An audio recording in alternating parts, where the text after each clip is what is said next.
jadi ketutup sih. Ada tulangan tambahan yang dia nanti dicor bareng sama gitu kan, dia nanti satu kesatuan. Ini adalah proyek multi-yes dengan konsorsium di antara PP, Utama Karya, dan India Karya. Ini nilainya sekitar 860 miliar dengan 3 tahun anggaran sampai dengan 2018. Item pekerjaan di sini adalah jembatan rangka baja. Item utama kita adalah pelengkung rangka baja. Untuk rangkanya itu kita fabrikasi di Jakarta, PT Wagner Biru Indonesia. Di sini yang kita sewa kelola adalah beton. Untuk beton yang kita kerjakan sini adalah FC35 dengan material kita datangkan dari luar, batu pecah kita datangkan dari Manado, Bitung, dengan abrasinya cuma sekitar 16%, cukup bagus. Patching plan kita dirikan sendiri, jadi kita bisa kerja siang malam, pagi ngebor, siang ngecor. Pagi ngebor, siang ngecor. Jadi kita ada full pekerjaannya siang dan malam.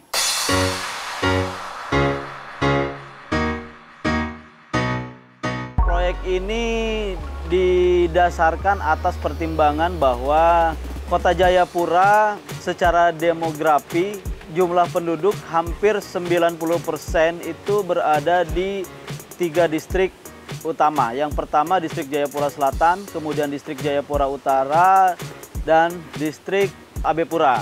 Nah, sementara ada satu distrik yang secara luas tanah lebih besar daripada ketiga distrik itu, tetapi dari sisi penduduk hanya sekitar 5%. Untuk memeratakan perekonomian dan pembangunan, maka direncanakan dibentuklah jembatan ini untuk menunjang mobilitas perpindahan penduduk dari Kota Jayapura ke arah distrik Muara Tami yang secara kontur tanah itu lebih datar, sehingga untuk pembangunan kota itu lebih terfokus nanti ke arah sana, ke arah distrik Muara Tami.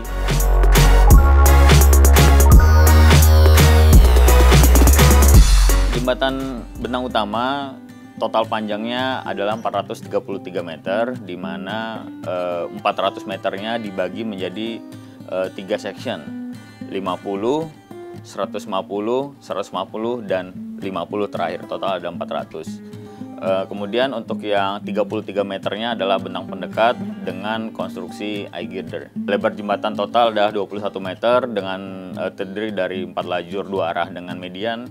Kemudian untuk clearance jembatan, artinya dari jarak jembatan dari muka air banjir hingga ke bawah jembatan adalah 20 meter. Clearance 20 meter itu hanya terbatas ke lalu lintas pelayaran yang kecil ya, dengan kapal-kapal yang kecil. Dan memang untuk saat ini Teluk Yotefa di mana berada dalam posisi di dalam area jembatan ini tidak dilalui oleh kapal-kapal besar. Jadi cukup 20 meter itu tersebut. Proyek ini 80% memakai material luar Papua, praktis hanya 20% material lokal, termasuk pasir dan bahan bantu. Sampai dengan sekarang, rata-rata kedatangan kapal kargo ataupun tongkang mencapai 2 unit per bulan. Kumulatifnya sampai dengan sekarang, total sudah ada 22 unit kapal untuk angkutan material dari Jawa, Sulawesi ke lokasi proyek.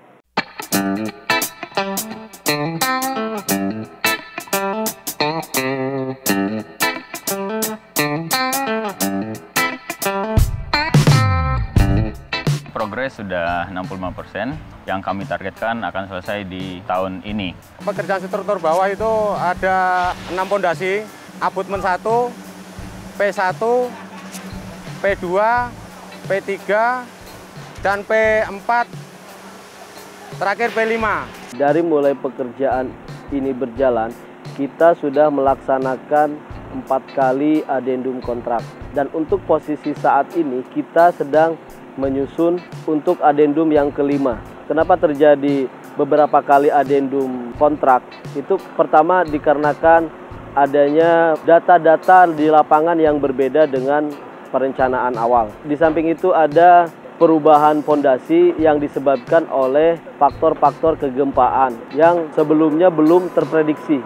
Sampai dengan adendum keempat, pekerjaan yang termasuk di dalam kontrak itu bangunan bawah itu sudah tercover semua, sudah 100%. Hanya ada penyesuaian untuk di pekerjaan bangunan-bangunan atas.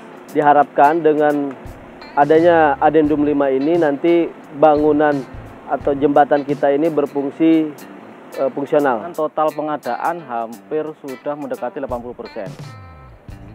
Praktis tinggal pengadaan untuk struktur baja yang belum onsite.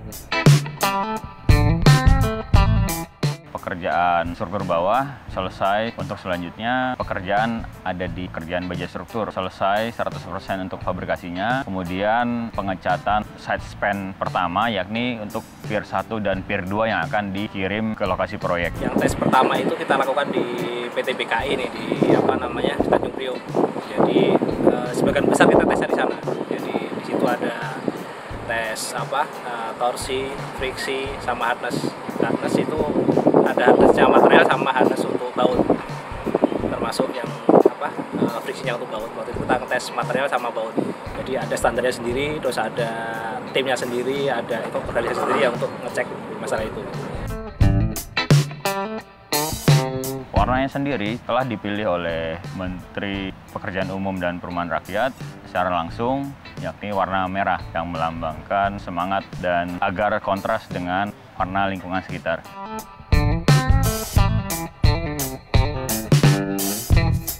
Pengiriman baja struktur sendiri terdiri dari 5 pengiriman yang diawali oleh side span pertama di bulan Mei, kemudian selanjutnya pier 3 di bulan Juli, kemudian pier 4 dan 5 yakni side span kedua di bulan Agustus.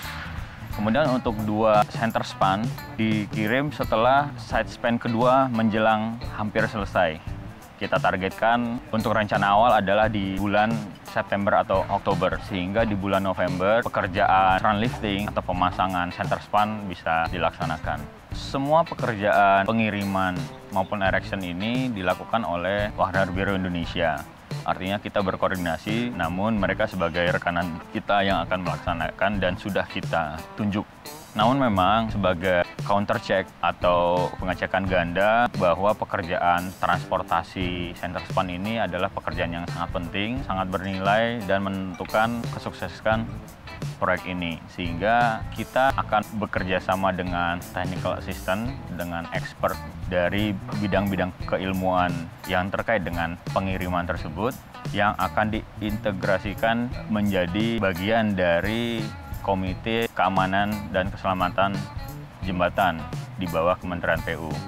Mereka itulah yang akan membantu kita untuk memastikan semua tahapan, semua pekerjaan, semua detail memang telah terpenuhi sesuai dengan standar keamanan yang berlaku, sehingga memastikan pengiriman center span itu sampai ke lokasi proyek dengan selamat. Saya rasa dirakit secara utuh di Tangerang atau dikirim ke Jayapura secara utuh itu tidak akan ada masalah.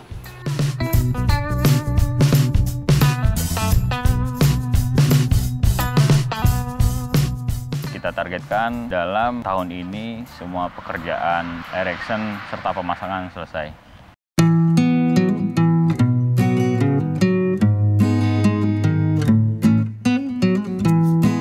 Untuk mendukung pelaksanaan kegiatan atau pekerjaan di lapangan, ada beberapa hal yang kita lakukan seperti dalam hal sumber daya manusia, sumber daya alat, dan sumber daya bahan.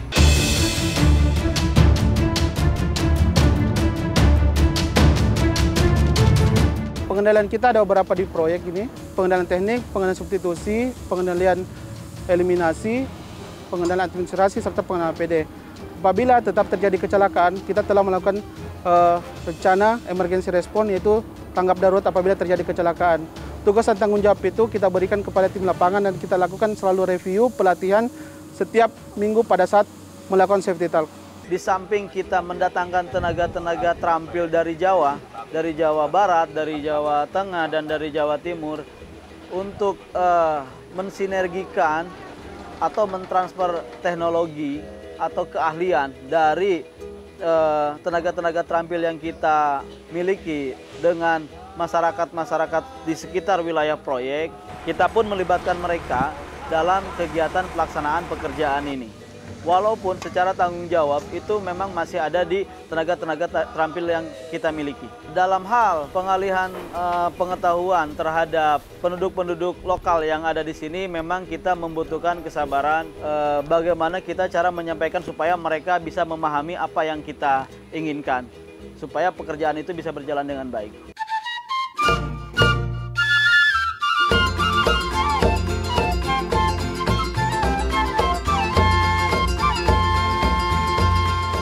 Ya, itu juga menambah pengalaman untuk saya ya. Lihat mas-mas dari luar datang kemari, lihat mereka pu cara kerja ya, saya merasa senang mendapat ilmu lain dari mereka. Tidak susah karena sudah bersama dengan mereka, sudah paham pekerjaan ini.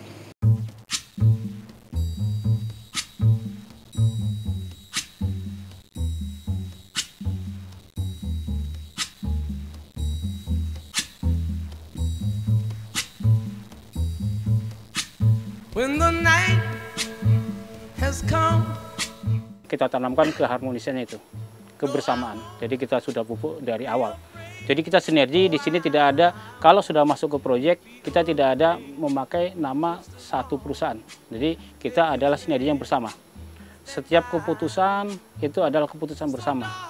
Setiap rapat menentukan vendor dan lain-lain adalah bersama. Tidak ada HK, tidak ada PP, tidak ada NK. Kalau sudah masuk sini adalah masuk konsorsium.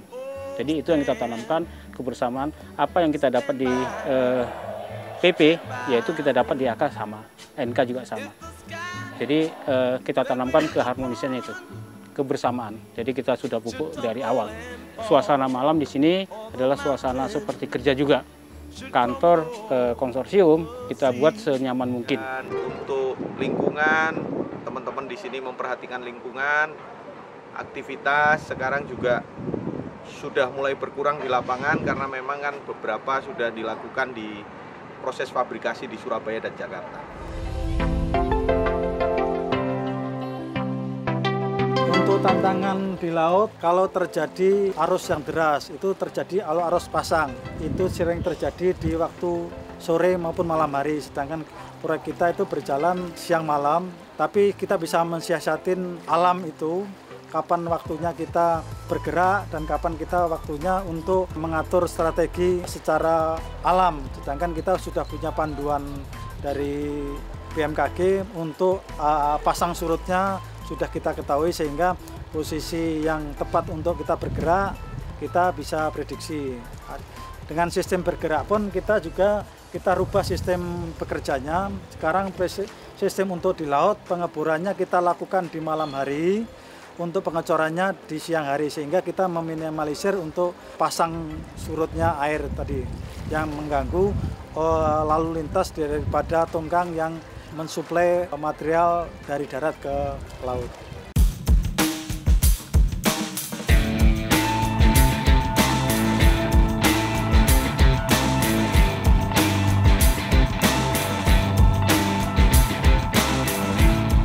Kami Komisi 5 DPR RI ini mendorong supaya pembangunan ini bisa dapat selesai sesuai dengan jadwal yang ditentukan.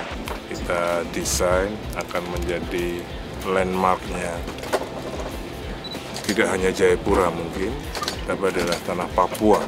Ya. Jadi saya minta juga untuk dibangun dengan ada nilai seni budaya Papua. Tidak hanya jembatan penghubung dari satu tempat ke tempat lain, tapi harus menunjukkan juga nilai budaya dan seni Papua ini. Desainnya kelihatannya sudah penuh itu, mengakomodasi keinginan itu. Targetnya adalah rencananya Oktober 2018, tapi kita upayakan agar mungkin di pertengahan 2018 sudah bisa kita operasikan. Nanti kita akan menunggu proses the most wanted-nya itu adalah proses transportasi dan proses erection, di mana untuk transportasi itu rencananya akan diangkut dalam satu span utama kurang lebih kira-kira 150 meter, dan terus kemudian akan di lifting secara serentak di lokasi dengan menggunakan metode yang pertama kali dilakukan di Indonesia.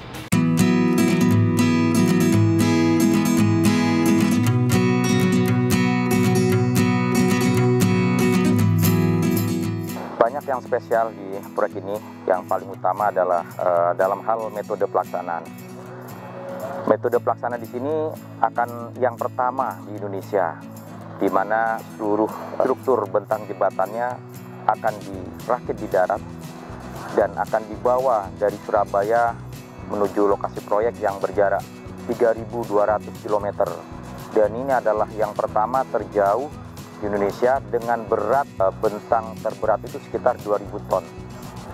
Dan ini akan menjadi yang pertama di Indonesia teknologinya. Ini perlu sangat berhati-hati untuk dilaksanakan. Tapi kita bangga bahwa di proyek ini mempunyai wawasan atau berani mencoba hal-hal baru untuk optimalisasi pelaksanaan proyek.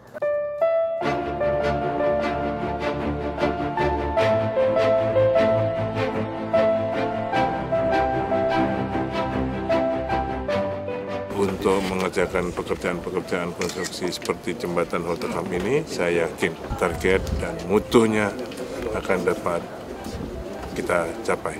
Kita saat ini memiliki satu visi baru, visi bersama proyek, yakni 2017 Jaya, di mana kita berencana akan menyelesaikan 100% proyek jembatan Holtecam Bentang Tengah ini di akhir tahun 2017, namun tentunya dengan mutu yang sama baiknya dengan spesifikasi yang diharapkan oleh owner. Karena fungsi daripada jembatan ini juga untuk memobilisasi orang dalam perspektif ke depan untuk juga menunjang pelaksanaan Pekan Olahraga Nasional pada tahun 2020 di Papua. Selama ini kan ikon untuk Kota Jayapura maupun Papua secara keseluruhan kan belum ada yang bangunan yang bagus itu kan belum pernah kita inilah. Makanya ini nanti sebagai salah satu ikon pembangunan di Papua gitu loh.